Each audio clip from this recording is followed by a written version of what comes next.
ಸ್ವಾಮಿ ನಾನಲ್ಲ ಜೀವಿಸುವನು, ನೀನು ನನ್ನಲ್ಲಿ ಜೀವಿಸು. ಒಪ್ಕೊಂಡ್ಬಿಡ್ಬೇಕು. ಅದೇ ವಸ್ತ್ರ ಧರಿಸ್ಕೊಂಡು ಸೂಟು ಬೂಟು ಟೈ ಹಾಕೊಂಡು ಜನರನ್ನ ಯಾಮರಿಸುವಂತದ್ದು ಪ್ರಪಂಚದಲ್ಲಿ ಬರ್ತಾ ಇದೆ. ಆದ್ರೆ ಬೈಬಲ್ ಹೇಳ್ತದೆ ದೀನತೆಯ ವಸ್ತ್ರವನ್ನು ಧರಿಸಿಕೊಳ್ಳಬೇಕು. ಚರ್ಚಿಗೆ ಒಂದು ಯೂನಿಫಾರ್ಮ್ ಐತೆ. ಏನೈತೆ? ಚರ್ಚಿನಲ್ಲಿ ಒಂದು ಯೂನಿಫಾರ್ಮ್ ಐತೆ. ಏನ್ ಯೂನಿಫಾರ್ಮ್? ಬೈಬಲ್ ಹೇಳ್ತದೆ ದೀನ ಮನಸ್ಸೆಂಬ ವಸ್ತ್ರವನ್ನ ಧರಿಸಿಕೊಳ್ಳಬೇಕು.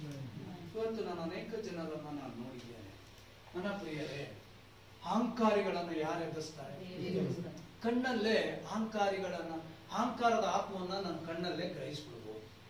ಆದ್ರೆ ನನ್ನ ಪ್ರಿಯರಾದವರೇ, ಇವತ್ತು ನಿನಗೆ ಬ್ಲೆಸ್ಸಿಂಗ್ ಎಲ್ಲಿ ತಡೆಯಾಗಿದೆ ಅಂದ್ರೆ ದೀನತೆಯ ವಸ್ತ್ರ ನಿನ್ನಲ್ಲಿ ಇಲ್ಲದಿದ್ರೆ ಬ್ಲೆಸ್ಸಿಂಗ್ ಹಾಗೆ ತಡ್ಕೊಂಡಿದೆ. ಇವತ್ತು ಯೇಸುವಿನ ನಾಮದಿಂದ ಅದು ರಿಲೀಸ್ ಮಾಡ್ಬೇಕು, ಅದು ಬಿಡುಗಡೆ ಆಗ್ಬೇಕಾದ್ರೆ